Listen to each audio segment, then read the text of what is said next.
हरि ओम तत्सत। संत कबीर वाणी। संत कबीर के प्रमाणिक ग्रंथ बीजक से लिए हुए यह पद और उसके बारे में ग्रुप डिस्कशन। परबती परबती में फिरया, नैन गवाए रोई। सो बूटी पाँव नहीं, जाते जीवन होई। नैन हमारे जल गए, छिन छिन लोड़े तुझ। ना तू मिले ना मैं खुशी, ऐसी बेदन भुज मुझ। सुखिया सब संसार है, खाए अरु सोवे। दुखिया दास कबीर है, जागे अर रोवे। तो इसका अनुवाद हिंदी में जो लिखा है वो हम पढ़ लेते हैं। पर्वत पहाड़ों में ढूंढते ढूंढते मैं अंधा हो गया हूं। मेरा जीवन समाप्त होता जा रहा है, पर वह औषधि नहीं मिल रही है जिसमें जीवन मिल जाए। हमारी आंखें जल गई हैं, पल पल तुझे देखने में। मेरे न मिलने से मुझे आनंद नहीं है, ऐसी वेदना है मुझ में। मैं तो तेरे यानी कि ईश्वर के लिए इतना व्याकुल हूं, पर वह सुखी संसार है जो खाता और सोता है। दुखी तो दास कबीर है जो जागता है और संसार की पीड़ा देखकर रो रहा है। हाँ जी, हम्म, चलो करो। आप ही एक्सप्लेन करिए फिर ये, हाँ जी, हाँ जी। या बिम्मी से शुरू कर लेते हैं। बिम्मी आप बोल दो यदि कंफर्टेबल हो तो, फिर उसके बाद में कपिल जी बोल देंगे। हाँ, इसमें जो लास्ट है, दुखी दो दास कबीर है जो जागता है संसार की पीड़ा देखकर रो रहा है। तो इसमें वही कि जो हम वही ईश्वरीय गुण की बात कर रहे हैं, जिसके अंदर कंपैशन है लोगों के लिए, मतलब संवेदना है। वो जैसे ईश्वरी गुण वाले हैं, और वो जो है वो उस तरह के लोग, क्योंकि वो हमेशा दूसरों के कल्याण में लगे हुए हैं। अपना से उनको कोई, जैसे वो नहीं है, अपना सुख दुख को उनको कोई इफेक्ट नहीं करता, पर हाँ दूसरे के वो देख के वो उसके लिए और अच्छा करने के लिए वो करते हैं। तो ऐसे ही लोग जो है वो जो जाग रहे हैं, जो संवेदनशील है, वो जाग रहे हैं इसलिए संवेदनशील है। तो वो ही संसार की पीड़ा को देकर रो रहा है। और जो मस्त मोला है, जैसे कोई फर्क ही नहीं पड़ता, जो कोई किसी बात की कुछ करने का उसका वो है ही नहीं, वो आलस्य में डूबा हुआ है, तो उसके लिए तो सब कुछ ही हरा भरा और सब कुछ ही सभी कुछ सुख में है। तो और यही कि हम जब वो जो वो कह रहे हैं कि मैं इधर उधर वही तुझे ढूंढ रहा हूँ, मुझे मेरी प्यास इतनी, जैसे मैं इतना व्याकुल हूँ तुझसे मिलने के लिए, और तेरे नाम मिलने से मुझे आनंद नहीं है। तो ऐसी वेदना है मुझ में। तो जो वही कि ईश्वर तो हमारे अंदर ही है, कहीं और ढूंढने की जरूरत नहीं। पर इसमें एक जो कबीर साहब जो कहना चाह रहे हैं कि जिसमें वेदना है, जिसमें लोगों के लिए, जिसमें आसपास कोई भी जीव जंतु, आसपास की चीजों के लिए कुछ वेदना है, कंपैशन है, अवेयरनेस है, तो वो मतलब वो ईश्वर के पथ पर है, ना कि जो मौज मस्ती में डूबा हुआ है। और वही आ जाता है, जो सोता है वो होता है हर चीज में, वो हर चीज में वो खो रहा है। ईश्वर को प्राप्त करने का जो सही तरीका है कि आप आसपास की जो परिस्थितियां हैं उसमें उसको सूझबूझ से उसको सॉल्व करें, और ऐसे कर्म करें जिससे, कर्म कांड में नहीं पड़ना, पर ऐसे कर्म करें जो जिससे दूसरा भी दुखी ना हो और नेचुरली आप भी दुखी ना हो। वो आपकी वाणी में भी आना है, वो आपके थॉट में भी आना है, वो आपके एक्शंस में भी आना है। मुझे तो ये समझ आया। Thank you. हो गया मेरा। कविता जी हाँ आपका जी, म्यूट मैं पर है। बोल रहा हाँ कपिल जी आप बोलिए। हूँ। हाँ, आई थिंक बहुत अच्छी तरह समझाया गंभीर जी ने, और एक्सप्लेन भी अच्छा किया है कि आई थिंक कबीर जी ये एक मन की बात कर रहे हैं कि हम सिर्फ जो जो खुश होता है तो उसी को ही हम ज्यादा देखते हैं, जो दुखी है क्या उसके लिए हमें फीलिंग है कि नहीं है। तो एक मन है कि दोनों चीज देखे किस तरफ नम्न होता है। सो किसी के दुख में अगर आप दुखी होते हो तो वो आप में आत्मा है, आप एक सही राह पे चल रहे हो। बाकी तो संसारिक चीजें खुशियां सबकी दिखती हैं, बट बैकग्राउंड में कुछ नहीं पता कि क्या हो रहा है। सो आई थिंक बहुत ही क्लियर अच्छा बताया है इस दोहे में कि एक मन को साफ रखिए, और basically be more kind of polite and patient to the people. जो तकलीफ में है उनको हमेशा हेल्प करिए। हाँ जी, इतना ही बोलना था। हाँ बिल्कुल ही अच्छा बोला है बहुत। हाँ शॉर्ट में लेकिन सुंदर बोला।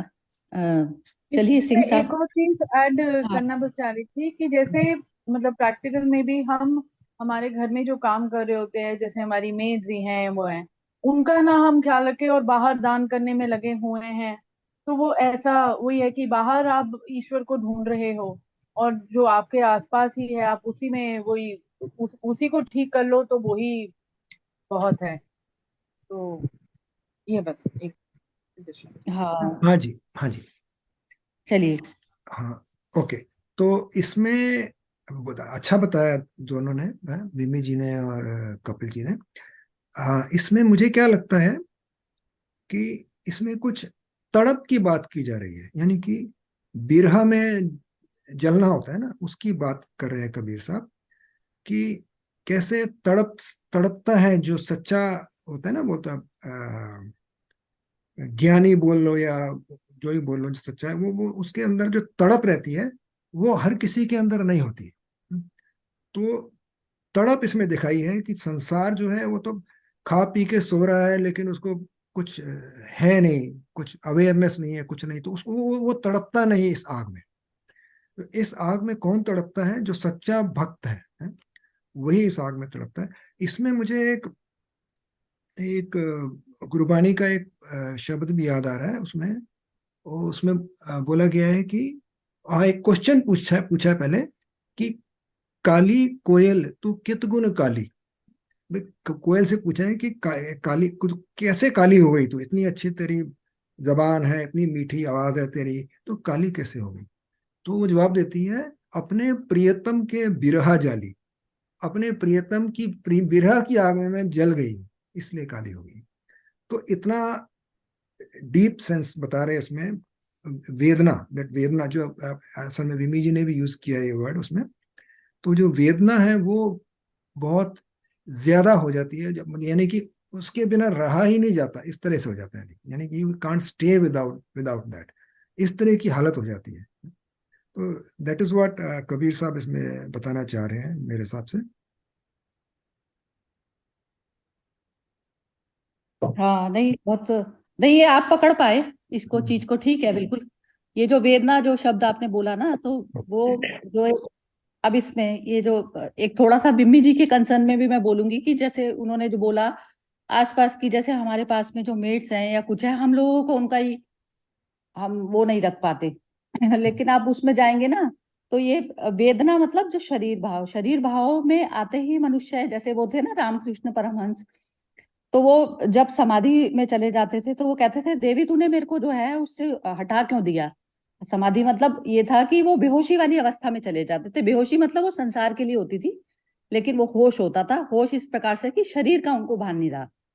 तो शरीर रूप में जो भी मनुष्य जो भी रो रहा है धो रहा है, तो उसका सारा दुख और सुख सब कुछ झूठा है। अब ये जो जब भी मनुष्य जो जागृत मनुष्य जब भी ये संसार की पीड़ा को देखकर रोता है ना, तो वो रोता इस कारण है कि तू इसमें चिपका बैठा है, लेकिन ये है नहीं सत्य जिसके वजह से तू रो रहा है, परेशान हो रहा है। तो अब जैसे ये हम अपने आसपास के गरीबों को या उस तरीके के लोगों को देखते हैं, लेकिन खाने पीने की किसी को कोई कमी नहीं है। खाने पीने का जो भिखारी भी है ना सड़क पर, तो वो भी 100-200 रुपए प्राप्त कर लेता है, ऐसा कुछ नहीं है कि उसको दिक्कत है। तो जो हम देखते हैं ना, वो सारी पीड़ाएं जो उनकी जो है ना वो फॉल्स हैं। आप उनको कह दीजिए कि आप जो है संसार में सिर्फ शरीर शरीर को हटाने के हिसाब से कर्म करें, शरीर को बनाने के हिसाब से नहीं। ये बनाने की तरफ पे चलते हैं। जो जितने भी हमको आसपास के जो गरीब दिखाई देते हैं ना, उनकी आसक्ति हमसे कहीं गुना ज्यादा होती है। अपने बच्चे में वो दूसरे का मर्डर तक कर सकते हैं अपने उसके लिए, लेकिन हमारा हमारा जैसा मनुष्य जो आत्मिक लेवल पर बैठा होता है वो नहीं करेगा ये वाला हरकत। चाहे उसके बच्चे के साथ में किसने भी मिसबिहेव किया या फिर उसका शोषण किया या फिर उसके साथ में सपोज कीजिए कि लड़ाई झगड़ा भी हो जाता है, तो भी हम ऐसा कदम नहीं उठाएंगे, क्योंकि हमें दूसरे में भी आत्मावाद दिखती है, आत्मा तत्व दिखता है, तो हमारे एक्शन इस प्रकार से वायलेंट नहीं होते। लेकिन जो संसारिक जो पीड़ा है ना, कभी भी बिम्बी जी आप तो स्पेशली, क्योंकि आपके अंदर वो सॉफ्ट कॉर्नर बहुत ज्यादा है जो मुझे अभी तक भी दिखता है, तो वो सॉफ्ट कॉर्नर का ही ये लोग फायदा उठाते हैं कि जो इंसान इनका सुन रहा होता है ना, आजकल जो चल रहा है हिसाब किताब, जो सुन रहा होता है ना, तो उसको तो ज्यादा अपने दुख सुख सुनाते हैं। और रियल दुख क्या होता है? रियल दुख ये है कि आप किसी की शारीरिक पीड़ा है वो थोड़ी सी दूर कर सकते हैं। शारीरिक पीड़ा, आपने किसी को खाना पीना दे दिया या फिर आपने उसको चलो थोड़ा सा और लिबरल तरीके से पैसा दे दिया, लेकिन ये लोग शोषण करने में कम नहीं होते। ये अपने मन के जो दुखों के कारण जो मनुष्य रोता पीटता रहता है ना, तो उसमें तो कभी भी उनके मन के जाल में नहीं फंसना। कभी भी ये चीज में हमेशा अवेयर रहना पड़ता है मनुष्य को, क्योंकि ये मन का जो जाल है, मन का जाल तो मेरा अपने में ही मैं फंसी पड़ी हूँ। मेरा मन का जाल क्या है कि मेरे पास ये हो जाए वो हो जाए, या मेरा बच्चा अच्छे उस पर चला जाए, ऐसे ये जो मन के जाल जो मेरे अपने हैं, जब मैं इनसे ही मुक्ति में चली हूँ तो मैं दूसरे के मनों के जालों में क्यों पड़ूंगी? दूसरों के मनों के जाल में नहीं फंसना है हमें, बिल्कुल भी नहीं। तो ये जो पहले क्या होता है, ये साधक का ये कर्तव्य होता है कि पहले वो अपने स्वयं के जालों से मुक्त हो, क्योंकि वो जाले खुद के बनाए हुए हैं, तो हम उससे मुक्त हो सकते हैं क्योंकि वो जाले मेरे ही अपने बनाए हुए हैं। तो उसमें क्या होता है, मन की जो शांत दशा है, क्योंकि जो शारीरिक और मन की जो चीजें हैं ना, वो मुझे दोबारा उसमें उसमें बांध रही हैं, कर्म के उसमें जाल में बांध रही हैं, जिससे मैं दोबारा शरीर लेने के लिए तैयार बैठी हूँ। उसमें जो भी कर्म हम करते हैं, तो उसमें या तो आप शरीर बना लें, मृत्यु धर्म को चूज कर लें, या फिर अमृत को चूज कर लें। तो जो शरीर बनाने वाले कर्म होते हैं, शरीर बनाने वाले कर्म वो होते हैं कि जो मेरे मन से बने, मन में लिप्त होकर जो मेरे कर्म हो रहे हैं, तो वो शरीर बनाने वाले फॉर्म होने हैं, तो वो मृत्यु धर्म, उसको धर्म को मैं निभा रही हूँ। और अमृत धर्म को निभाने में कि मैं निष्काम कर्म पे उतर आती हूँ। और फिर निष्कामता में जितनी बेसिक जो नीड होती है, बेसिक नीड किसी की भी कोई ऐसा नहीं है कि नहीं पूरी हो रही। बिल्कुल ही जो पशु पक्षी है ना आज की डेट में, सिर्फ दया के पात्र हैं। मनुष्य रूप में तो मेरे को कोई सीधा मनुष्य दिखता ही नहीं, बिल्कुल भी नहीं। तो वो सब चीजें होती है ना, व्यर्थ होती है हम लोगों को। यदि हम उनका वो करते भी है ना, तो उसमें भी कहीं ना कहीं होता है कि चलो यही शांत रहेगी तो जो है ये मेरा काम जो है ठीक ठाक करेगी, तो उसमें भी कहीं ना कहीं 1% हमारा मतलब होता है। तो उतना भी मतलब में रहने में फिर सही कर्म नहीं होगा आपका, क्योंकि आपको जो उसका जो दुख दिखाई दे रहा है ना, वो उसके अपने आपके खुद के पैदा करे हुए दुख हैं। तो उसमें सपोर्ट नहीं करना है बिल्कुल भी, क्योंकि कभी उनकी तो डिमांड की लिस्ट इस प्रकार से होती है कि एक लिस्ट खत्म नहीं होती, उससे उससे पहले जो है उनकी दूसरी होती। तो हमारी भी है, लेकिन हम उसको मैनेज करते हैं ना, होती तो हमारी भी है। तो इस प्रकार से जब मैं अपनी उस स्टेज की तरफ पर बढ़ूंगी कि जो मुझे अपने मन से मुक्त करे, जब मैं उस स्टेज पर आऊंगी, तो मैं दूसरे मन को प्रेफर नहीं करूंगी बिल्कुल भी। तो वो जो ओशो ने भी बताया ना कि जैसे जो शारीरिक इसमें जो सेवा और ये सब जो करते हैं, वो स्थूल तर का जो सेवा है, वो किसी भी शरीर के हिसाब से लेवल पर यदि जी रहे हो तो शरीर के लेवल पे जी रहे हो, फिर मन का लेवल आता है, फिर तीसरा आत्मा का लेवल आता है। तो आत्मा के लेवल पर कभी भी शरीर मैटर नहीं करता, कभी भी। तो ये जो है कभी जी जो बोल रहे हैं ना, वो पहाड़ों में और उसमें उसमें पहाड़ पर्वत, मतलब ये हो गया जो चारों तरफ के जो इंसान है ना, इनमें मैं ढूंढ रही हूँ परमात्मा। परमात्मा थोड़ी ना बैठा है, वो तो प्रकृति में ही बैठे हैं सारे। परमात्मा लेवल का तो कोई बंदा होता है, कोई कोई। तो वो आंख चाहिए कि जिसमें परमात्मा, मतलब परमात्मा तत्व के ऊपर जो लेवल पर जो जी रहा है ना, तो वो होगी चीज। ये पहाड़ पत्थर ही की तरह से तो जी रहा है सारा इंसान आज की डेट में, कि ये मिल जाए वो मिल जाए, तो पहाड़ पत्थर ही तो चूज कर रहा है ना। तो वो सारा स्थूल चीज हो गई, जो हम स्थूल में हम अपना समय लगा रहे हैं। और एक होता है फिर मन को हटाने का समय। तो सेकंड लेवल पे हमें फिर शुद्ध पे चलना है। फिर तीसरा लेवल हो गया आत्मिक तल की, उसमें अपने पराये का भेद नहीं। फिर जो भी मेरे सामने आ जाता है, तो मैं उसका दुख देखती हूँ कि कहाँ से सिर्फ मन की ही उसकी परेशानी है या फिजिकल परेशानी है खाली। तो फिजिकल परेशानी को आप दूर कर सकते हैं, मन का तो किसी का भी कुछ भी हो ही नहीं सकता। मन का तो उस जब तक वो खुद स्वयं नहीं देखेगा, वो नहीं जा सकता उससे। बस ये तल है, मेरी समझ यही कहती है। मैं भी ऐड करूं एक। हाँ, हाँ जी। जैसे आपने बताया सरिता जी की मतलब गरीबी जो है अभी काफी हद तक कम हो गई है। तो ऐसे ही मतलब मैं भी मंदिर जाता हूँ कभी, तो उधर मतलब पहले तो जो बैठे रहते थे ना बाहर दान के लिए, वो रात को 10 बजे तक बैठे रहते थे। लेकिन अभी मैं जाता हूँ मैं तो 8:30 या 9 बजे ना, तो प्रसाद बांटने वाली एक दो लेडीज आती हैं। तो जैसे ही प्रसाद मिल गया, वो सब वहां पे 9 बजे सारे गुम हो जाते हैं। मतलब दे डोंट सिट टिल 10 की बाद में जो, क्योंकि 9:30 10 के बाद भी गर्दी रहती है काफी। तो मैं देखता हूँ कि उनका खाना पीना हो गया, जो बैठे हैं उधर दान के लिए, वो बहुत सारे गुम हो जाते हैं, एक आधा रह जाता है कोई।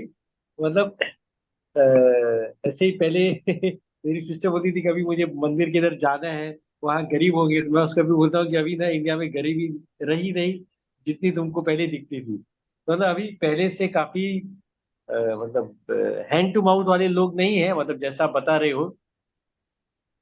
अभी सक्षम मतलब काफी सक्षमता हो गई है।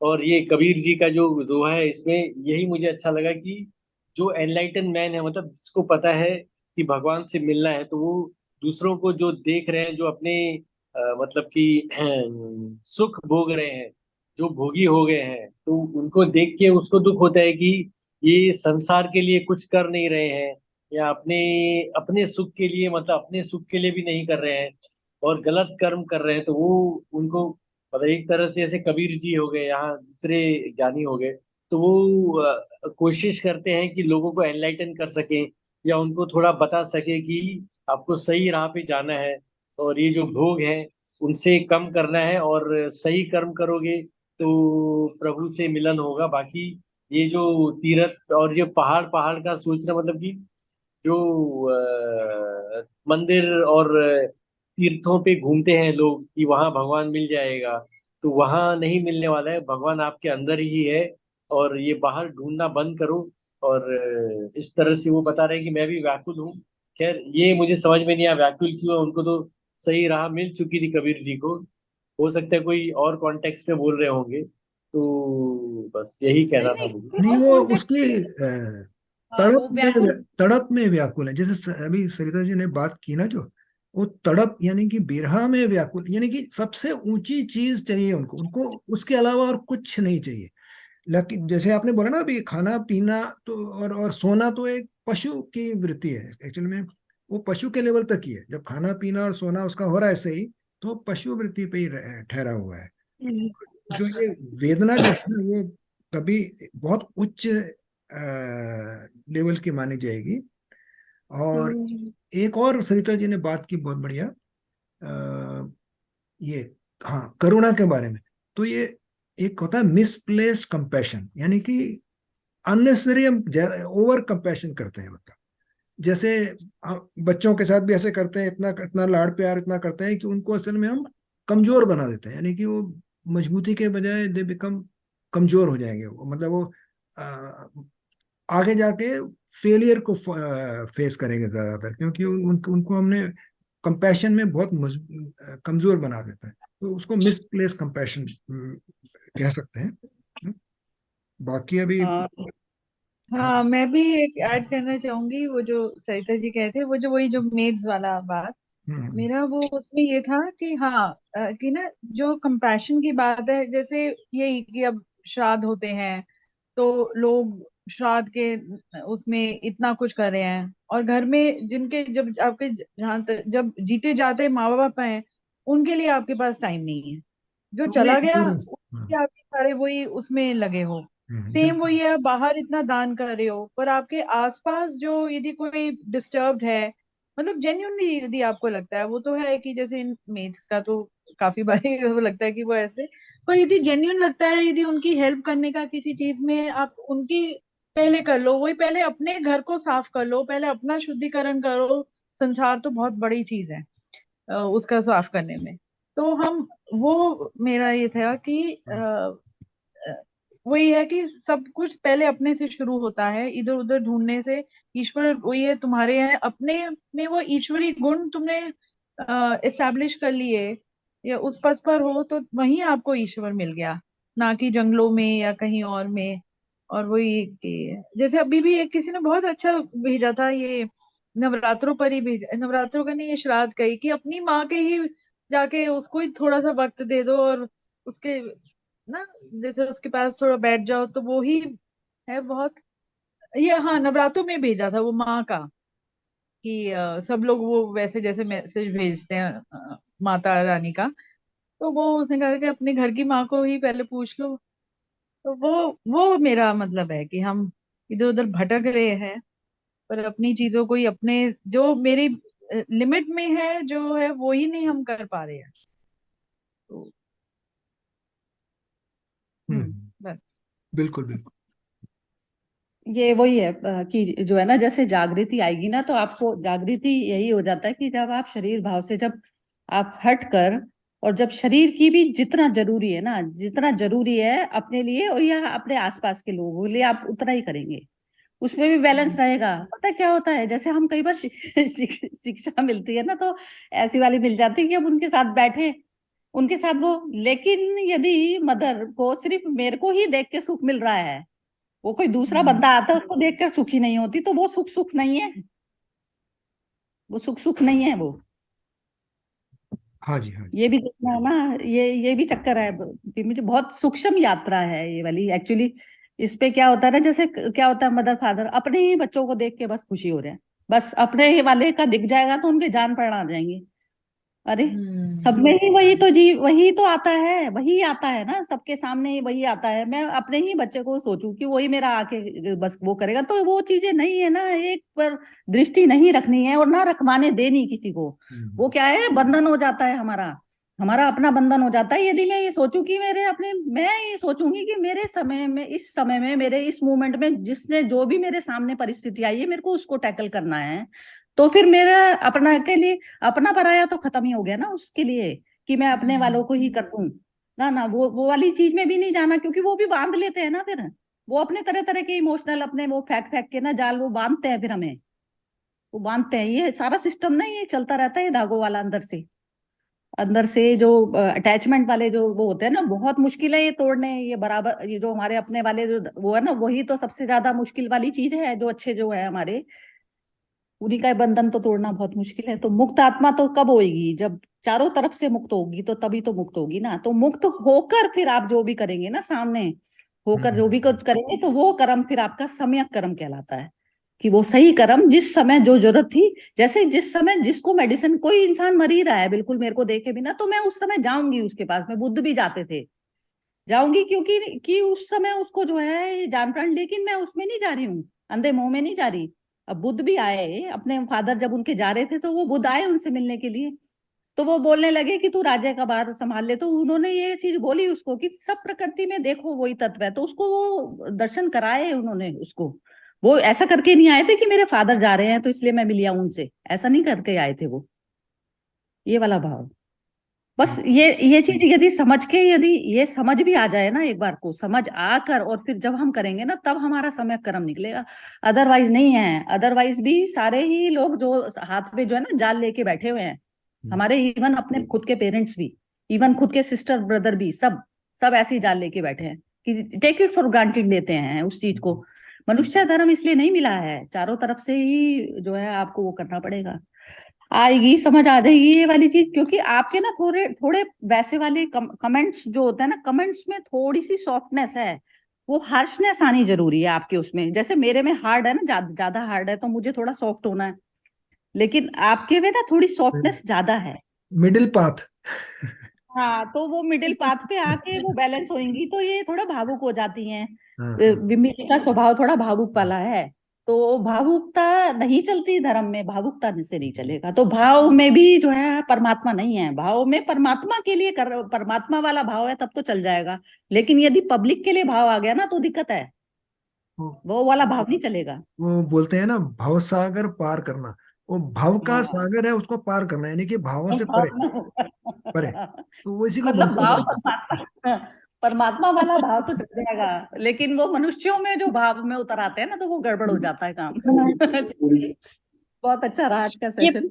मोना ये जी परमात्मा वाला भाव एक्सप्लेन करें। परमात्मा वाला भाव मतलब कोई अपना पराया नहीं, बिल्कुल पूर्णता, पूर्णता का लेवल का जो भाव होता है ना, कि मुझे तो कुछ भी, किसी भी अपने कर्म के उसमें कुछ भी नहीं चाहिए। अंदर से मेरे छुपी हुई कोई भी एक्सपेक्टेशन नहीं है। मैं पूर्ण करके जब बिहेवियर कर रही हूँ तो वो परमात्मा का भाव हुआ। परमात्मा मतलब मैं सिर्फ उसी के लिए करती हूँ, उस परफेक्ट स्टेज पे जाने के लिए कर्म कर रही हूँ, तो वो परमात्मा का भाव हुआ। तो परफेक्ट स्टेज पे कहाँ गए हम, तो फिर अपने में फिर फंस गए, बिल्कुल। फिर उसी में ही फंस गए। तो वो चीज होती है ना, तो ये बहुत सूक्ष्मता में, ये मुझे भी अब समझ आई है। मैं समझती हूँ भाव में परमात्मा बैठा है, भाव में बैठा है, भाव में कहीं नहीं बैठा परमात्मा। भाव सिर्फ परमात्मा के लिए भाव करोगे तो तब है ना, हमारी सांस परमात्मा के लिए गई कि इसने ये जीव को मेरे सामने लाया है, तो उस जीव में मैं परमात्मा देख के जो उसकी नीड है तो उसको मैं पूरा करूं। तो वो पूरा करने में भी मेरे को, यदि यदि वो पूरा नहीं करना होता ना, मेरा कर्म का लेन देन नहीं होता, तो वो मेरे सामने नहीं आता। कर्म का लेन देन था, तो अब कर्म के लेन देन को आपको बढ़ाना है या फिर जीरो करना है, तो वो चीज आपको समझ होनी चाहिए उतनी की कैसे जीरो नहीं, किया पर जाएगा। परमात्मा परमात्मा आपके सामने किस रूप में है वो भी तो आपको नहीं पता ना। तो चाहे वो, तो इसे फिर समभाव होना चाहिए ना सबके साथ। मतलब चाहे आपके आगे ये नहीं कि, मतलब जब मैं माँ की बात कर रही हूँ तो इसका सिर्फ वो मतलब नहीं कि रिश्तेदार, जैसे अब हम वॉक कर रहे होते हैं तो इतने एजेड लोग जो कहते हैं सीनियर सिटीजन्स वॉक कर रहे होते हैं, उनके साथ ही सुबह मतलब वो ऐसे बैठे होते हैं, यदि बात कर लो थोड़ा वो कर लो। हमारे यहाँ पर एक लेडी है, वो सुबह जिसको भी मिल रही होती है वो वो कहते हैं नीचे जो गिरे फूल होते हैं वो चुगती है। वो मेरे ख्याल से 30 इयर्स की होगी वो, और वो सबको देती रहती है। उसको उसमें वो खुशी मिल रही है, मतलब वो संभव में कर रही है ना, वो कहीं नहीं कर रही। उसको लग रहा है कि कोई बड़ा छोटा मैंने उससे, और वो स्पेशली मैंने उसको बहुत बार देखा है कि बहुत सीनियर सिटीजन जो बैठे होते हैं उनके साथ थोड़ी देर बैठ जाती है, बात कर रही होती है। तो वो जो ये माँ वाली मैं बात कर रही हूँ, it is not just specific to your own mother. मतलब ये है कि यदि तुम किसी को अपना थोड़ा सा समय दे सको, कुछ वो कर सको, तो उसमें तुम्हारे साथ बैठने से ही उसका उसको खुशी मिल रही है। तो वो ये ना कि किसी की मुस्कुराहटों को दे उधार, वो जो भी गाना है, जीना इसी का अच्छा, है। तो आई फील यदि हम कुछ दे सकते हैं तो वो क्यों ना दें, और वो इस पे वही भी ना, परमात्मा है। हम्म। आपको और जैसे मुझे क्या आपका, पता, और इवन इफ वो उसकी वो कहते हैं गलत भाव है, मतलब मुझे नहीं पता, मैं किसी के दिल में झांक के नहीं बोल सकती देख सकती, पर मैं तो अपने लेवल पर सच्चे मन से कर रही हूँ ना। तो वही है, मैं कौन होती हूँ किसी को क्या जज करती रहूं, वो गलत है सही है क्या है, उसे मुझे क्यों मैं वो करूं। हो सकता है और हर किसी की परिस्थिति उस समय वो उस परिस्थिति के अकॉर्डिंग रिएक्ट कर रहा हो। जैसे अपने परिवार में ही हम देखते हैं, जैसे स्पेशली हम लेडीज में होता है, कभी कभी हमें अपनी मदर इन लॉ ठीक लगती है, कभी कभी लगती है अरे ये तो बड़ी वो है। तो वो उस पर जब एनालाइज करो वो किस परिस्थिति में थी, उन्होंने शायद इसलिए इसलिए ऐसे रिएक्ट किया था। हमारा भी होता है कि हम किसी परिस्थिति में किस तरह से रिएक्ट कर लेते हैं। उस समय सामने वाला जज करे अरे ये तो बहुत वैसी है, और दूसरे में कोई मुझे जज कर रहा है ये तो बहुत अच्छी है। तो मुझे लगता है कि हम क्यों उसमें पड़े किसी को तोल वोल का, उसके हम जज जज क्यों बने। हम ये नहीं मैं कह अपने रही ही जज बिल्कुल भी। बने, मैं अपने भाव को ही ठीक कर लूं। और यदि मैं सच्चे मन से कर रही हूँ तो चाहे आगे बंदा बुरा भी हो, चाहे रावण भी खरा हो, तो मैंने उसको भी दान दे दिया, तो उसमें क्या फर्क पड़ता है। वो होगा रावण अंदर से मन में, और वो उसके में है। पर मैंने तो उसको रावण सोच के नहीं दिया, मैंने तो उसको तब भी राम सोच के दे दिया। मैं इसको इसमें ना वो ये मैं कहती हूँ। मंडे में वो कर देंगे, क्योंकि थोड़ा सा वो अच्छा चलो कोई बात नहीं, जिसको छोड़ना है वो छोड़ देगा, कोई बात हाँ नहीं। हाँ वो कपिल जी का तो टाइम हो जा, लेकिन ये है ना मंडे भी मंडे भी नहीं होंगी, मैं मंडे नहीं होंगी, मंडे नहीं अच्छा, होंगी। तो ये वाला जो जो आपने बोला ना, ये वाली जो चीज बोली है, एक तो सबसे पहले हाँ। ना, जो जब हम्म। अहंकार कर्म पे करता है ना, तो वो ये समझता है कि मैं अच्छा कर रही हूँ ना, अच्छा कर रही हूँ। तो ये वाला जूस किस पे बना, रस में, आपके अंदर खुद नहीं के नहीं, अंदर बनाना है। अहंकार क्यों हुआ? नहीं नहीं, अब मुझे अच्छा करने पर, मैं ये नहीं हूँ कि मैं जबरदस्ती अच्छा करने जा रही हूँ सबका। आपका मैं तो स्वभाव। दान वान करती ही नहीं, मैं बिल्कुल नहीं करती दान, मुझे मतलब उसमें वो नहीं। पर मैं ये कह रही हूँ, मैं जबरदस्ती अच्छा करने की जाए, पर मेरे सामने यदि कोई वैसी स्थिति आई और तब मैंने अच्छा कर लिया, या तभी वो, अब जैसे अब वही जैसे, चलो मदर इन लॉ वाली बात ही कर लूं, तो उसमें वो जब वो कभी कभी कितनी बारी कहती हैं कि जी तुम लोग आते नहीं, औरों के बच्चे तो इतने आते रहते हैं, तो फिर हम उन्हें कह देते हैं कि भाई अभी तो हम बिजी हैं, तो हम नहीं आ पा रहे हैं। या वो कभी वो तुम फोन नहीं किया तुमने, ऑल दैट, मैं कहती हूँ कि मम्मी बिजी थे तो नहीं किया। तो उस वजह से मतलब मैंने अपने सच्चे लेवल पर मैंने कहा, पर जब मैं फ्री हूँ और जब मैं मतलब मेरे पास टाइम है और वो है, तब मैं अच्छी तरह से उनका कर दूंगी। तो जबरदस्ती नहीं करूंगी कि जी हाँ, और पर ये है कि जो तो वही है कि जैसे जो स्थिति सामने आई उस हिसाब से आपने कर दिया। तब जो मेरे सामने स्थिति है तब मैंने उस आगे मेरे सामने जो है उसको जज नहीं किया कि वो क्या है। वो चाहे मेरे से, जैसे अब वो ये मेड है, यदि उसने मुझे कहा कि है तो ठीक है, मैं अपना इन्फॉर्म डिसीजन लूंगी, एकदम ये नहीं कि ब्लाइंडली उसको पैसे देती है।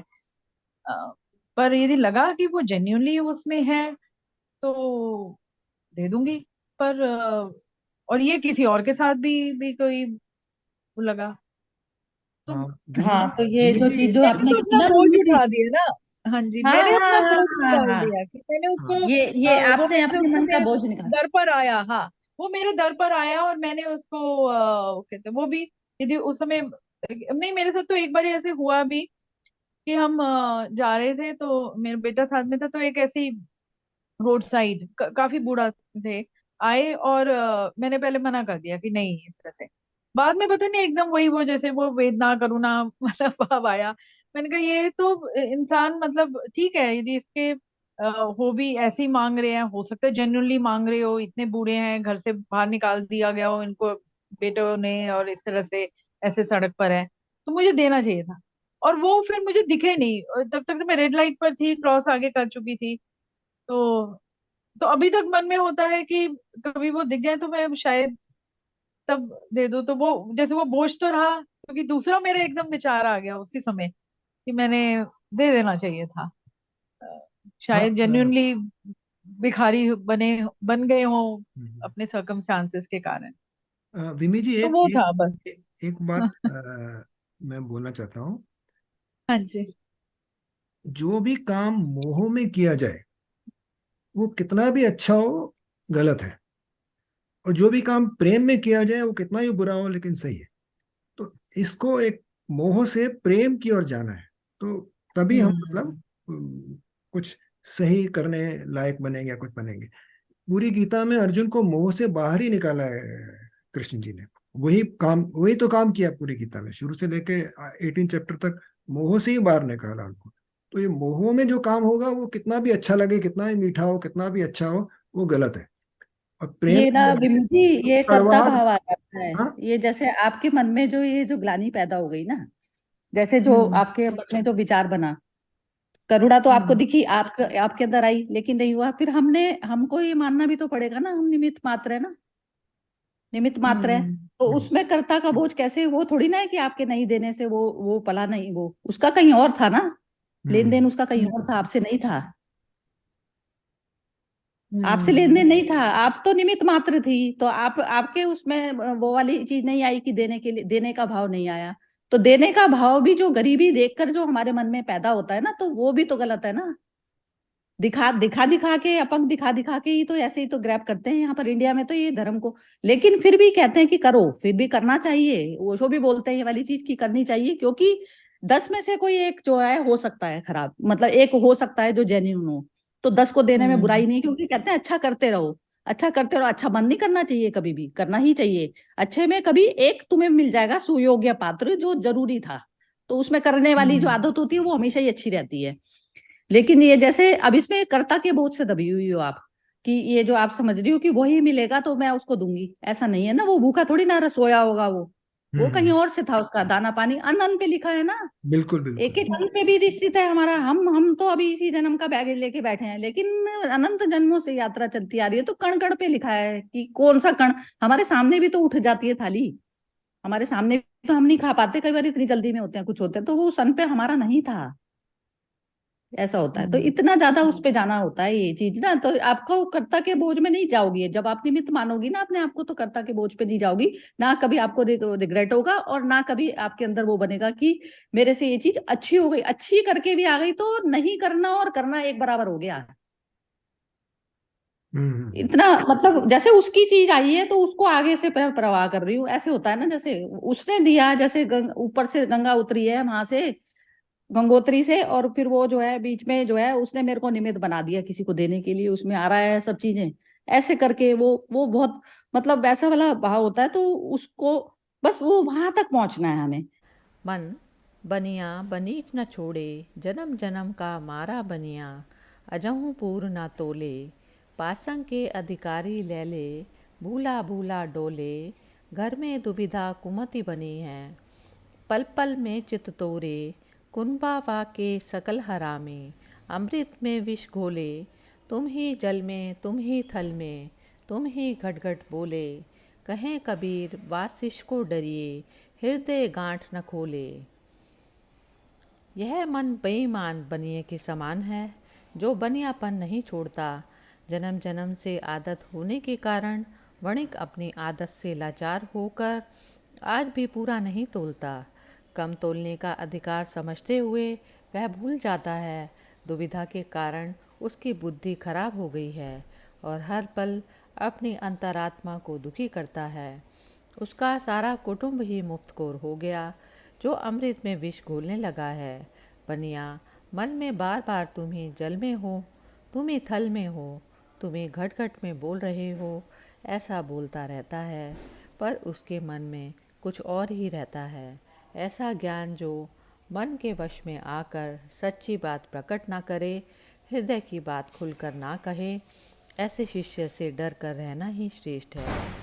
आइए सुनते हैं कबीर का यह पद, सभी इसके बारे में क्या क्या बोलते हैं, आइए देखते हैं। हाँ तो जी, इसमें मेरे ख्याल से ये जो कबीर साहब कह रहे हैं, ये हम सभी के मन की जो कंडीशन है, वही है कि हम बहुत चीजों में अ, जो पढ़ते हैं उसको फॉलो, ये पढ़ते हैं सुनते हैं, या जो वो है उसको अपना नहीं रहे हैं।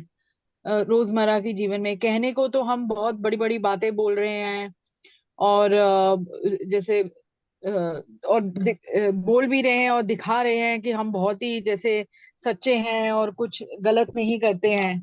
पर वही है कि अंतरात्मा में तो किया नहीं, और ऊपरी दिखावा वाला चल रहा है। और वो इतना ज्यादा हो रहा है कि हम ये रियलाइज भी नहीं करते हैं, जब वो कह रहे हैं कि इतनी वो आदत ही बन गई है, और उस वो आदत को अपना एक तरह का अधिकार भी हम समझने लगे हैं। और ये भूल गए हैं कि धीरे धीरे वो उसका पूरा डिटोरिएशन हो रहा है, और सिर्फ मेरे तक ही नहीं रह रहा। मैं अपने स्वभाव से या अपने आचरण से या अपने जो भी एटीट्यूड से मैं और लोगों को भी जो मेरे आसपास हैं उनमें भी वो, जैसे वही एक मछली पूरे जल को खराब कर देती है, तो वही हम अपने कुटुंब में अपने परिवार में वही सबको वो जैसे वही जैसे कहा कुटुंब ही मुफ्तखोर हो गया है। तो सभी में वो धीरे धीरे वो विष घुलता जा रहा है। यहाँ पर मतलब जैसे बहुत बड़े स्केल पर मुझे लगता है कि जैसे हमारे देश में यही हुआ कि धीरे धीरे किस तरह से हमें हमारी जो अपनी पोटेंशियल थी उसको भी हम भूल गए। तो अंग्रेजों ने हमारे ऊपर इतना वो कर दिया, वो विष घुलता गया कि धीरे धीरे हमें हमें वही आता गया कि हम कुछ है ही नहीं, मतलब हम अपना जो अपना अस्तित्व ही हम खो बैठे थे, और जो था हम उसी को ठीक मानना शुरू हो गए। तो इसी तरह से जैसे लोगों की सोच या लोगों की धारणा ही इतनी बदल गई। तो इसमें यही जो है, ऐसा ज्ञान जो मन के वश में आकर सच्ची बात प्रकट ना करे। तो वही है कि ऐसा तुम वही पोथी पोथी पढ़कर क्या, कि जब तुम उसको अपने आचरण में या अपने उसमें ला ही नहीं सकते, और उसका क्या फायदा। वो तो एक जैसे वो ऐसे शिष्य से डर कर रहना ही। तो जो जैसे वही है कि टीचर ने कहा कि ये पढ़ के आ जाना, तुमने रट मार दी और रट लिया, और वही तुमने वहां पर बोल दिया, ना समझ आई ना कुछ है, जो हमने लास्ट टाइम भी पढ़ा था इसमें वही की।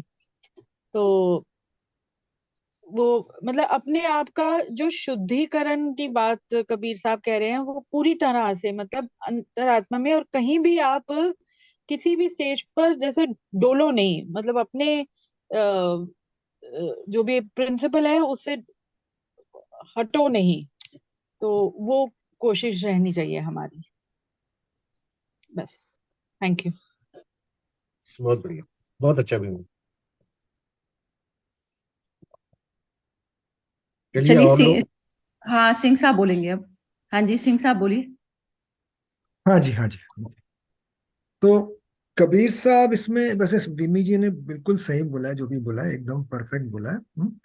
तो कबीर साहब इसमें ऐसा कह रहे हैं कि जैसे विमी जी ने बताया कि हमको सब मालूम है क्या अच्छा है क्या बुरा है, कैसे, मतलब लेकिन क्या है, हम रियल लाइफ सिचुएशन में फेल हो जाते हैं। जैसे हम अभी सोचेंगे कि हमको गुस्सा नहीं आना चाहिए, या हमको पता है कि हमको लोभ नहीं करना चाहिए, या हमको डरना नहीं चाहिए, या हमको जो भी ये नेगेटिविटी है वो हमारे को मतलब असर नहीं करनी चाहिए। यानी किसी किसी के हाथ में हम अपना जैसे रिमोट दे दें ना, ऐसे जो वो हमारे को नचाता रहता है, तो वो इसलिए होता है क्योंकि हम लोभ में फंस जाते हैं या कामना में फंस जाते हैं। लेकिन जब रियल लाइफ सिचुएशन आती है तो उसमें फेल हो जाते हैं। लेकिन ऐसा मालूम है हमारे को कि ऐसा नहीं होना चाहिए, उसके बावजूद भी हम फंस जाते हैं। तो उसका जो मेन कारण बताया है इन्होंने, कबीर साहब ने बाद में, हृदय कहे कबीर या सा विष को डरिए, हृदय गांठ न खोले। हमारे हृदय की गांठ खुली नहीं है, इसीलिए वो हृदय की गांठ तभी खुलेगी जब हम अपने अहम से दूर हो जाएं, या अपने क्या बोलते हैं, अ, प्रेम में आ जाएं, हैं? मोह में ना फंसे हैं? तो तभी हृदय की गांठ खुलेगी। तो वो इसलिए ये हम अपने आप को मतलब उठाने के लिए या लिफ्ट करने के लिए सिर्फ इंफॉर्मेशन ही सब कुछ नहीं है, लेकिन उसको अमल में लाना बहुत जरूरी है। तो अमल में तभी आएगा जब हम हृदय की गांठ खोल लेंगे, है? यानी कि जैसे सीता जी बोलती हैं, मन को जीरो कर लेंगे, है? तो उसके साथ ही हमको ये सफलता मिल सकती है इसमें। तो एक एक एक कबीर साहब का ही मेरे ख्याल से है, दीपक, दीपक हाथ कुएं पड़े, अभी पूरा याद नहीं आ रहा, हम्म मेरे ख्याल से सुरेश जी को शायद पता हो। वो हम्म हम्म, हम्म, दीपक मतलब हाथ में दीपक, मतलब हमारे को पता सब है फिर भी हम कुएं में गिर रहे हैं। हाँ सही बात है। हाथ दीपक कुएं पड़े, वो उसका पहली लाइन याद नहीं आ रही मुझे, ऐसा कुछ था, है? हाथ दीपक हम्म, कुएं पड़े। हम्म, इसी ऐसे ऐसे मतलब क्या फायदा इस बात का कि दीपक हाथ में रखा हो फिर भी कुएं में गिर रहे हैं हम। तो वही हमको पता है लेकिन फिर भी कुएं में गिर रहे हैं, फिर भी हम वही काम करते जा रहे हैं, वही गलतियां करते जा रहे हैं। तो वो इसलिए तभी तभी हो सकता है जब हम मन को जीरो पे कर सकें, या प्रेम कर सकें, मोह के बजाय प्रेम कर सकें। तो मुझे तो यही लगता है। बस, थैंक यू। चलिए, विनोद जी बोलेंगे। हाँ जी।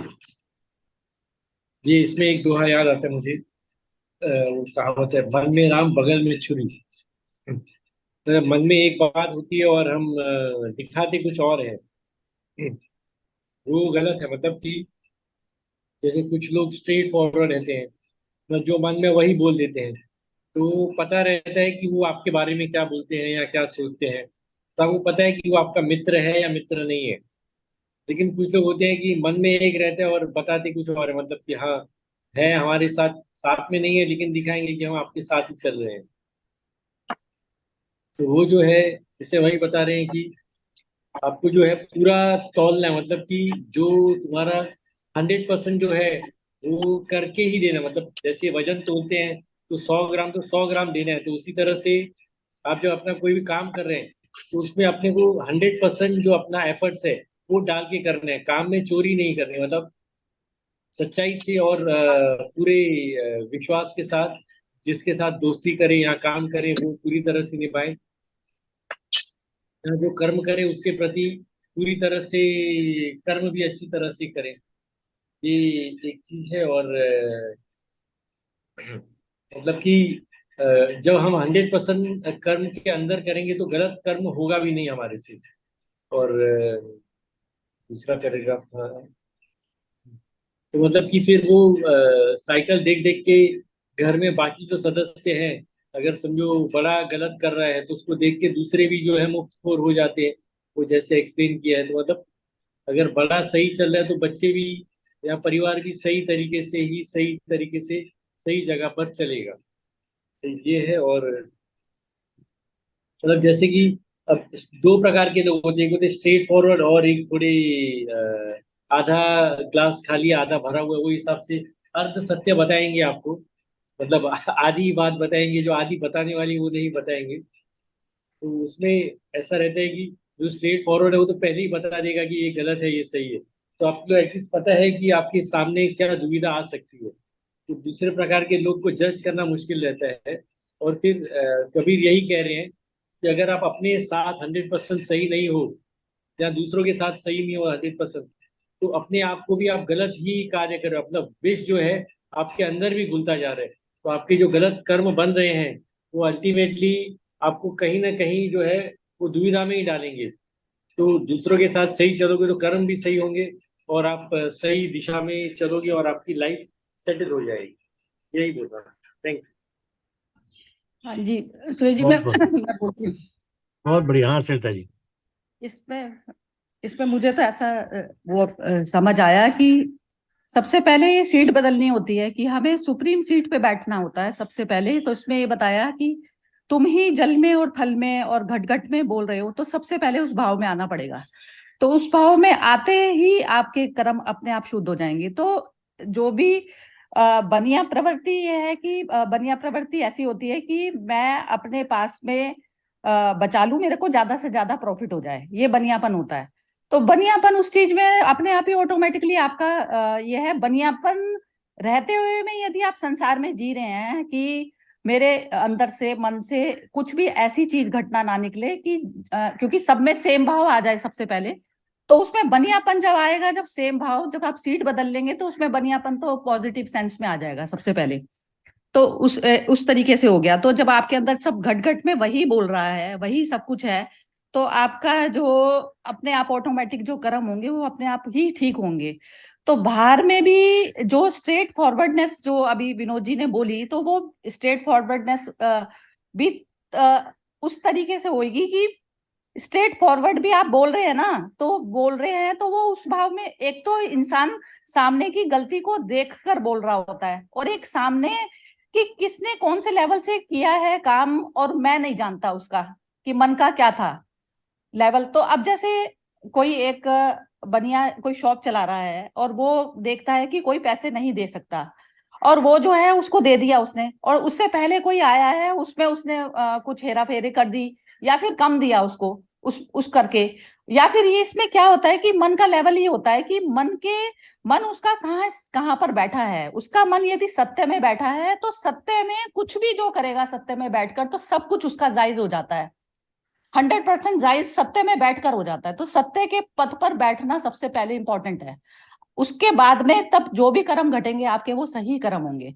कि जैसे मेरे पास में अच्छी वेल्थ है तो मेरे पास में थोड़ा कम देकर भी चल जाएगा काम, यदि मैं नहीं बोलता लेकिन मैं दूसरे की हेल्प कर देता हूँ उस समय, तो वो दृष्टि उसी मनुष्य की होती है जो मन अपना निर्मित में नहीं बैठा हुआ होता। वो इमेजेस और वो सब करके संसार की इमेज में मेरे को यदि चोर भी साबित के यदि कोई कर रहा है तो कर दे, वो फर्क नहीं पड़ता। तो उस चीज की मुझे परवाह नहीं है यदि मैं सत्य में स्थापित हूं तो सत्य ये हो जाता है। सत्य उस टाइम ब्लाइंड नहीं होता, वो उस समय जो भी सिचुएशन आती है उसको उसी समय हैंडल करता है, और ना वो परवाह करता फिर कोई उसको क्या कहता है क्या नहीं करता। तो मेरे हिसाब से ऐसी चीज है। तो उसमें सिर्फ अपने आप में ही अपने आप के तुम जज होते हो कि आपको खुद स्वयं को पता होता है कि आप सत्य में बैठे हैं क्या नहीं बैठे, उसका दूसरा कोई प्रमाण नहीं दे सकता मेरे हिसाब से। बहुत अच्छा। हाँ बहुत अच्छा। जी, जय श्री कृष्ण। मैं कपिल बोल रहा हूँ, मैं बोल सकता हूँ? हाँ जी, हाँ जी, हाँ बिल्कुल बिल्कुल। हाँ जी। सरिता जी, मैं आपकी बात से बिल्कुल एग्री करता हूँ। और एक्चुअली हमारा लास्ट 3 दिन से मैं भी थोड़ा कहीं ऑक्यूपाइड था। हमारा ईयरली बेसिकली प्लानिंग मीटिंग होता है 10-10 घंटे का, और मैं लास्ट 3 दिन से वहीं पे था। और वहाँ पे ये गीता को कुछ लोगों ने भी एक कुछ टॉपिक बनाया था, क्योंकि हमारी 200 लोगों की कंपनी है। अब हर आदमी अलग अलग उसकी लाइफ है, अलग एक्सपीरियंस लेके आता है। सो यही बताया गया बार बार कि कोई गलत सही तो कुछ ही नहीं है। उसका भी गोल है, कंपनी का गोल है, या मे भी आपकी फैमिली है तो आपकी फैमिली का भी एक गोल है। तो सबको एक साथ लेके चलना है। तो कोई गलत है उसको साइडलाइन कर दिया तो अच्छी बात तो है नहीं वो, और कोई सही है तो उसको हम आगे प्रमोट करते जाएं, वो भी सही बात नहीं है। तो आई थिंक वही है कि कॉमन प्लेटफॉर्म, कॉमन गोल लेके अगर चलता है कोई, तो अगर सबको वो इंक्लूड करता है, अब किसी की गलतियां भी होंगी, किसी की भी अच्छाइयां भी होंगी, तो जो गलतियां हैं उसके साथ बैठिए, उसको समझिए कि आप, मतलब मैंने why that person is doing this, उसके उसका लाइफ कैसे गया है। प्लस उसको अगर आप ये भी डिस्कस करें कि भाई आप क्या चाहते हैं, या मे बी ये कंपनी का, ऑर्गेनाइजेशन का गोल क्या है। मैं मतलब बहुत ही प्रोफेशनल लेवल में बोलता हूँ, अगर आप फैमिली में भी बैठे हैं या दोस्तों के साथ भी बैठे हैं, तो हम साथ में क्यों हैं? नहीं है तो फिर सेपरेट हो जाओ, अगर साथ में है तो एक कॉमन गोल है। तो एक रिस्पेक्ट, म्यूचुअल रिस्पेक्ट बहुत इंपॉर्टेंट है। मुझे ऐसा लगता है इंक्लूजन बहुत इंपॉर्टेंट है। वो गलत कर रहा है तो उसका शायद यहाँ तो पता नहीं होगा, जानबूझ के तो कोई गलत नॉर्मली नहीं करता है, अनटिल अनलेस कुछ हैं 2-5% लोग पूरी दुनिया में जो चाहते ही नहीं है कोई अच्छी चीजें हैं, तो उनको तो हम एक्सक्लूड कर ही सकते हैं हमेशा। सो आई थिंक फीडबैक लेना और फीडबैक देना, आई थिंक ये पूरा गीता का बेस है, मुझे ऐसा लगता है। मैं थोड़ा इंग्लिश में बोलता हूँ, पर गीता हर जगह पे बोला गया है कि भाई आप न्यूट्रलिटी पे रहिए। किसी को अगर आपने टैग कर दिया, भाई गलत है, ये ऐसा ही है, ये बायस, हमारा बायस बैठ जाता है, तो ये ऐसा ही करेगा, क्योंकि हर आदमी की हर वक्त पे परिस्थितियां बदलती रहती हैं। तो हम अगर सबको साथ में लेके चलते हैं, तो थोड़ा एक एक तो बेसिकली नेगेटिविटीज खत्म हो जाती हैं, एक कॉमन रास्ते पे चलना चालू कर देते हैं, और एक पॉजिटिव माहौल बनता है। सो इतना ही बोलना था जी। बहुत ही, ये बस यही है इसमें, एक एक सेकंड सूरज जी, बस एक ही सेकंड का और बोल। इसमें ये होता है कि जैसे हम किसी भी पर्सन के बारे में पॉजिटिव और नेगेटिव जो एटीट्यूड बनाते हैं, तो दोनों को ही खत्म करना पड़ेगा। तो तब आप सेंटर में आ जाते हैं। तो वो क्या होता है, दोनों वो जो इमेज जो हम फॉर्म कर लेते हैं, तो वो इमेज फॉर्म ना करें, उस समय का बिहेवियर फिर हम उसको ब्लैक एंड व्हाइट पे नोट कर पाएंगे, जो अब करंट में जो कर रहा है वो। यही कहना। बिल्कुल हाँ जी, बिल्कुल। आप बोलिए सुरेश जी। और कोई, और कोई है? हाँ, मुझे ये मुझे वो अच्छा। याद आया, दोहा जो कबीर साहब का है। वो अपने मन को संबोधित करते हुए कहते हैं कि मन जानत है सब बात, जानत ही हम्म। अवगुण करे, काहे की हम्म। कुशलात हाथ दीप कुएं पड़े। मतलब काहे मन की कुशलात, बहुत अच्छा मन एक्सपीरियंस है, हाँ, काहे की कुशलात। हाँ, है ना? मन जानत, मन को कह रहे हैं, अपने मन को, ये मन हम्म। जानत है सब बात है, बहुत बढ़िया। जानत ही अवगुण करे, काहे की कुशलात हाथ दीप कुएं पड़े। हुए पड़े। बड़ा ये भी थोड़ा इससे मिलता जुलता है जो आज हम पढ़ रहे थे। बिल्कुल बिल्कुल, काहे की कुशलात, बड़ी अच्छी आपने बात कही। हम्म, कुशल जो शब्द आया है, हम्म, काहे की कुशलात, अपन बहुत स्किल कहते हैं जिसको इंग्लिश में, हम्म, उसको हिंदी में कुशल कहते हैं। असल कुछ में ये जो कुशल शब्द है, का, काहे की कुशलात का अर्थ है कि इसमें क्या कुशलता है ना? कि आपके हाथ में दीपक है और आप अंधकार में जा रहे हैं, कुएं में जा रहे हैं। तो कुशल शब्द आया कुश से। आपने नाम सुना होगा लव और कुश। लव और कुश रामचंद्र जी के दो पुत्र थे, लव और कुश। पर कुश नाम क्यों पड़ा था उनका? इसलिए पड़ा था कि कुश एक घास होती है, खास प्रकार की, और जंगल में या तालाब के किनारे वो घास होती है। या कभी कभी आप लोग ने यदि हवन किया हो, तो पंडित जी वो कुश का वो बनाते हैं, चम्मच बनाते हैं कुश की, है ना? तो एक प्रकार की घास होती है। और ये जो घास है वो हर कोई नहीं खोज सकता। जो बहुत ही अनुभवी होता है प्रकृति का, पेड़ पौधों का, वो इतनी मिक्स होती है दूसरी घासों के साथ, कि जो बहुत होशियार आदमी होता है, जानकार आदमी होता है, वही उस घास को निकाल पाता है। इसलिए उसको कुशल कहा गया, है ना? कुशल शब्द जो बना है वो कुश घास को खोजने वाला व्यक्ति, कुशल, है ना? तो वहां से शब्द आता है कुशल, कुशलात, है ना? तो बढ़िया, बहुत अच्छी आपने बात कही है एसपी सिंह साहब। कपिल जी ने भी बहुत अच्छी तरह से बताया कि कहानी, हम उसी से असहमत हैं जिसकी कि हमने कहानी नहीं सुनी। एक बार यदि हम उसकी कहानी दिल से सुन लें, तो हमें लगेगा कि यार ये भी सही है ना? किसी भी व्यक्ति की जो हमें लग रहा है कि बहुत रास्ते पर नहीं है, लेकिन यदि हम इत्मीनान से उसकी कहानी सुनने की हमको फुर्सत मिले, तो हमें पता चलेगा कि वो अपनी जगह सही है ना? बहुत तरह के अपराधग्रस्त लोगों की भी हम कहानियां सुने, तो हमें पाएंगे कि क्यों वो ऐसे हो गए, है ना? और श्वेता जी ने तो बढ़िया से कहा ही कि जब तक हमारे घट में, जल में, थल में, घट घट में कोई चीज जब बोलने लगेगी, तो दो तरह से कहते हैं इसको। एक तो ये कहते हैं कि आप जब सर्वश्रेष्ठ को, अच्छी चीज को पा लेते हैं, तो जो तुच्छ चीजें हैं वो अपने आप समाप्त हो जाती हैं। या तो ये चीज होता है कि तुच्छ चीजों को हम छोड़ना शुरू करें। दो दो अप्रोच है कि जो चीजें तुच्छ हैं, ठीक नहीं है, उनको हम एक एक करके छोड़ना शुरू करें। तो एक, और दूसरा तरीका है कि हम किसी एक अमृत को पालें, तो तुच्छ चीजें अपने आप छूट जाएंगी। अरे, जैसे संगीत के साथ होता है ना, पहले हम कुछ हल्के गाने सुनते हैं, कोई किताब होती है हल्की फुल्की, हम उसको पढ़ रहे होते हैं, लेकिन हम जब किसी अच्छी पुस्तक को या अच्छे ज्ञान को पढ़ लेते हैं, तो हमें लगता है अरे यार वो तो तुच्छ था। तो एक ऐसी चीज को प्राप्त कर लेना जो श्रेष्ठ हो, है ना। या कभी हम शास्त्रीय संगीत सुनते हैं या किसी गायक को सुनते हैं, तो हमें लगा अरे वाह, गाना तो इसको कहते हैं। किसी अच्छे विचार को सुन लेते हैं, जैसे गीता के विचार हैं या कबीर के विचार हैं, तो फिर हमको और अन्य जो विचार हैं वो अपने आप लगता है कि अरे ये तो छोड़ने योग्य है। इसके करने मात्र से ये होने लगता है। जैसे ही हम उत्कृष्टता, अच्छी की तरफ बढ़ते हैं, अपने आप तुच्छ चीजें छूटने लगती हैं। श्वेता जी कह रहे हैं बहुत। मुझे तो विनोद जी ने जिस तरह से कहा कि हमारे जो भी चीज हम करें 100% एफर्ट्स के साथ करें, यही मतलब है ना। एसपी सिंह साहब ने भी जिस तरह कहा, कहते हैं कि गांठ यदि हमारी खुली नहीं है, तो मुझे लगता है कि हम 6-7 लोग जो भी इस प्लेटफॉर्म पर मिल पा रहे हैं, तो ये मन के काफी पक्के लोग हैं। अन्यथा एक दो सेशन में ही सोचते हैं कि यार कहाँ ये सब में अपन पढ़ें और क्या बातें हो रही हैं, इसमें कुछ समझ में नहीं आता है। लेकिन मुझे तो आप सब लोगों से प्रति ये लगता है कि कितने मन के सच्चे और मन के पक्के लोग हैं, जो इतनी अच्छी बातों को, इतनी अच्छी चीजों को खुद समझ रहे हैं। समझाने की कोई जरूरत नहीं है, सब अपने आप में स्वयं इन चीजों को महसूस कर रहे हैं और समझ रहे हैं।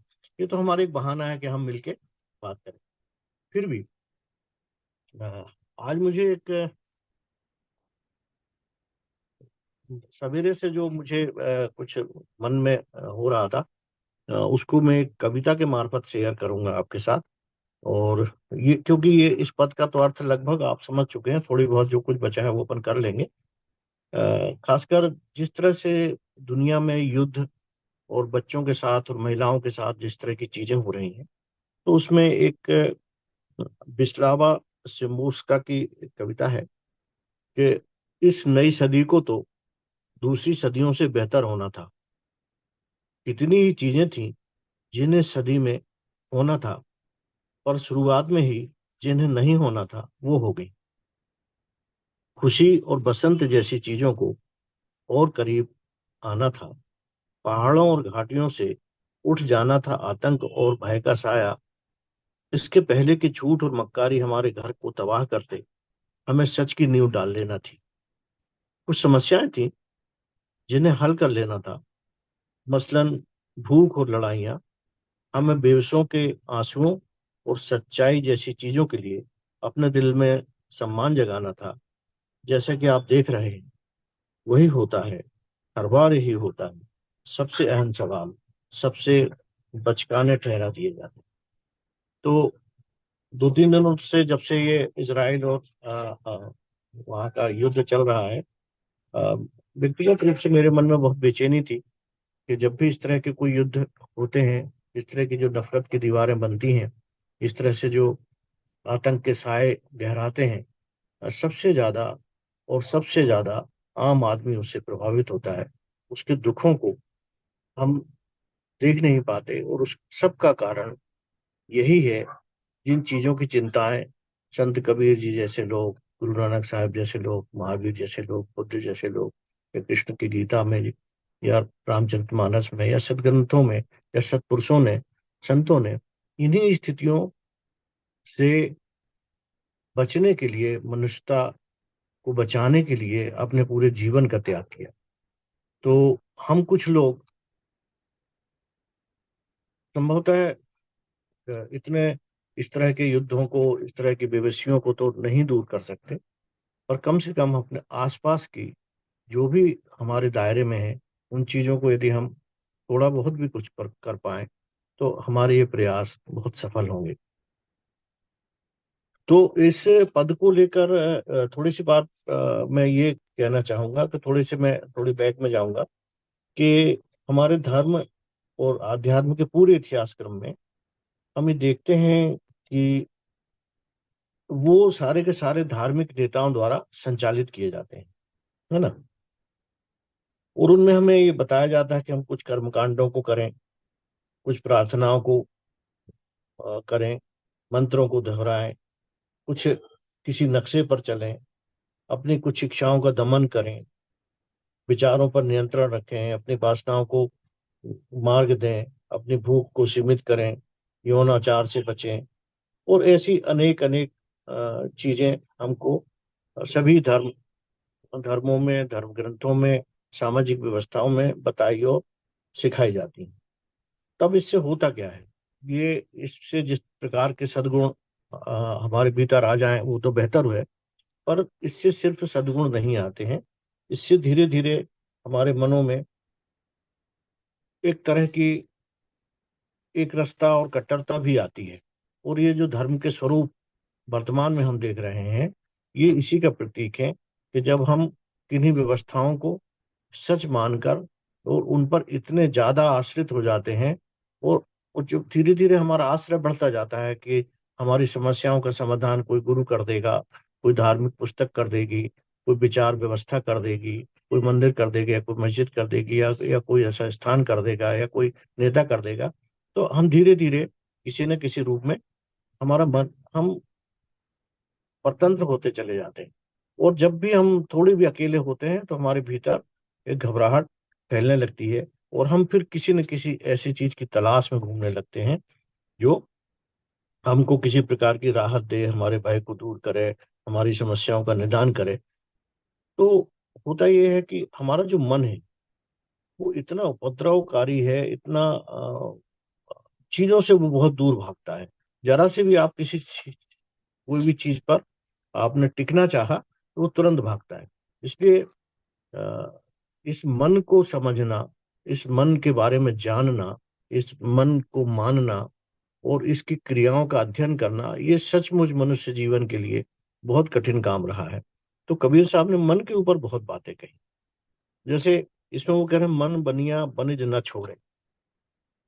तो पूरे का पूरा हमारा जो मन है वो हमेशा इस तरह सोचता है कि मेरा फायदा किसमें है, दूसरे का नुकसान हो कोई बात नहीं, पर मेरा फायदा होना चाहिए, मुझे लाभ किस में मिलेगा। यानी एक पक्षपात पूर्ण मन हमारा पूरा। तो ये कहाँ से आ गया, इसकी जड़ कहाँ है ना, ये धारणा कहाँ से बनी कि हमें, क्योंकि हम एक ऐसे वातावरण में रहते हैं जहाँ हमें बचपन से ही यही सिखाया जाता है कि मुझे फायदा होना चाहिए, दूसरे को नुकसान ना हो।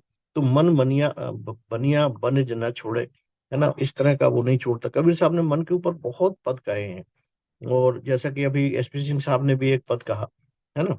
तो उन्होंने कहा, माया मरी न मन मरा, मरमर जाए शरीर, आशा तृष्णा न मरी, कह गए दास कबीर। है ना, कि ना तो माया जाती है। बड़े बड़े संतों को देख लीजिए, यदि वो किसी ऊंचे सिंहासन पर बैठे हैं और कोई उनके सिंहासन के पास तक पहुंच जाए तो वो गुस्सा हो जाते हैं, नाराज हो जाते हैं, जबकि उन्होंने अपने पूरा जीवन त्याग करके सब कुछ छोड़ दिया है, लेकिन उन्होंने अपने मन में उस अहंकार को नहीं छोड़ा है ना।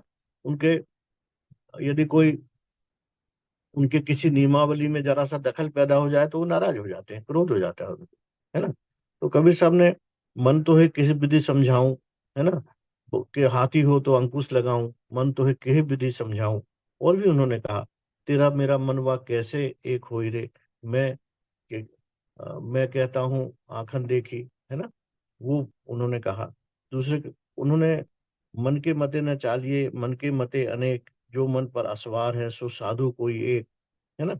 ऐसी उन्होंने बहुत सी बातें कही कि मन के हारे हार है, मन के जीते जीत, कहे कबीर गुरु पाइए मन के ही प्रतीत, मनुआ तो फूला फिरे, कहे जो करूं धर्म, कोटि करम सिर पर चढ़े, चेतन न देखे मरम, कबीर मन निर्मल भया, जस गंगा का नीर, पाछे पाछे हरि फिरे, कहत कबीर कबीर। ऐसे मन पर उन्होंने बहुत बातें कही। और उन्होंने ये माना, ये जो मन है हमारा, कि किसी हमेशा पक्षपातपूर्ण रहता है। वो हमेशा ये सोचता है कि मैं ऐसा तोलूं जिसमें कम तोलना पड़े, जिसमें मुझे लाभ हो, है ना। पासन के अधिकारी ले ले भूला भूला दौड़े, है ना।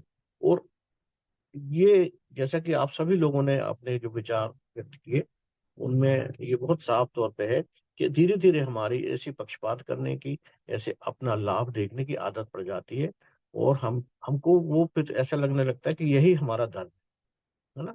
बहुत सी चीजों में ऐसा लगने लगता है कि यही हमारा धर्म है ना। शासन के अधिकारी ले ले भूला भूला, ये भूल जाता है, लगता है कि हमारा अधिकार ही हो गया ये तो, है ना। इस तरह से करना, इस तरह से न्याय न करना, इस तरह से पक्षपात करना, ये हमारा हो गया। घर में दुविधा कुमत बसी है, पल पल में चित तोरे, है ना। तो इसी दुविधा में पूरा जीवन निकल जाता है। और इस दुविधा, जब तक मन की दुविधा दूर नहीं होगी, भटकना दूर नहीं होगी, तब तक हम किसी स्थिर चीज पर नहीं आ सकते हैं। गुनवा वाक्य से वो ये जैसा कि आप लोगों ने सभी ने कहा कि वो धीरे धीरे हमारा जो जैसे जब हमारा धर्म ही बेईमानी करना हो गया, जब हमारा धर्म ही न्यायपूर्ण नहीं रहा, तो धर्म किसको कहते हैं? धर्म धारण करने को कहते हैं। जो हम जिन चीजों को हम धारण करते हैं वो हमारा धर्म हो जाता है। तो जिस प्रकार से आग का धर्म है जलना, आग का धर्म है कि ताप उत्पन्न करना। तो आग जब होगी तो वो खुद तो जलेगी जलेगी ही, परंतु आसपास की चीजों को भी जलाएगी ना, क्योंकि उसका काम है जलना। जैसे पानी का धर्म है शीतलता, तो वो खुद भी शीतल होगा और आसपास की चीजों को भी शीतल करेगा। तो इसी प्रकार से यदि हमारा मन इस तरह का हो गया, पक्षपातपूर्ण हो गया, तो वो खुद भी पक्षपातपूर्ण होगा और अपने आसपास को भी पक्षपातपूर्ण बनाएगा। तो वो धीरे धीरे ये बुराई फैलते फैलते फैलते सारे जग में फैलती चली जाएगी, वो कभी रुकने वाली नहीं है। इसलिए सबसे पहले यदि किसी चीज को रोकना है तो अपने मन को ही अब हमें संतुलित करना पड़ेगा और कंट्रोल करना पड़ेगा। तो वो आगे कह रहे हैं कि घर में दुविधा कुमत बनी है, पल पल में चित तोरे, उन्मा बाके सकल हरामी, अमृत में विष घोले। हमारी इतनी सुंदर अमृत सी जिंदगी है, इतने सब कुछ बहुत अच्छा है, लेकिन हम जिस प्रकार से अमृत के कलश में थोड़ा सा विष डाल देने के कारण वो पूरा का पूरा जो कलश है वो दोषपूर्ण हो जाता है। उसी प्रकार से हमारे जो मन है, हमारा जो शरीर है, हमारी जो आत्मा है, इसमें यदि हम किसी प्रकार की जरा सी भी कोई ऐसी चीज डाल देते हैं तो उसके हमारे जो पूरे कर्तव्य है, हमारे जो पूरा काम है, हमारा जो पूरी निष्ठा है, हमारा जो पूरा जीवन का वो खराब होना शुरू। ये बहुत बारीक सी बात की तरफ इंगित कर रहे हैं वो, है ना। ये छोटी सी चीज को डाल देने के कारण आपकी पूरी पर्सनालिटी, आपका पूरा जीवन, आपका पूरा परिवार, आपका पूरा समाज, आपका पूरा देश, और ये सारा का सारा दूषित हो जाता है। इसलिए निरंतर हमारी ये कोशिश होना चाहिए कि हम अपने स्वभाव में इन चीजों को कभी भी ना लाएं। यदि एक बार स्वभाव में आ गए तो हमें पता ही नहीं चलेगा कि हम ये गलत कर रहे हैं, पता ही नहीं चलेगा कि हम पक्षपात कर रहे हैं, पता ही चल रहा है कि हम अपने लाभ के लिए नहीं सोच रहे हैं, दूसरी तरफ से नहीं सोच रहे हैं, है ना। सुरेश जी, मैं आपको बीच में रोकूंगी। ये खत्म हो जाएगा या दूसरा ज्वाइन करना है तो फिर ये दूसरा लिंक नहीं एसपी नहीं सिंह नहीं नहीं नहीं नहीं नहीं नहीं, बस यही खत्म करेंगे, यही खत्म करेंगे, है ना। बस हो ठीक गया। है। तो बस हो गया। तो इस तरह से हम समझ सकते हैं कि हम एक जिस तरह से आप यदि किसी को ऊपर अंगार फेंकना चाहें तो सबसे पहले आपका हाथ जलेगा, है ना। उसको अंगार लगने के कारण दुख होगा या नहीं होगा ये बात की बात है, लेकिन यदि आपने क्रोध का या किसी भी चीज का आपने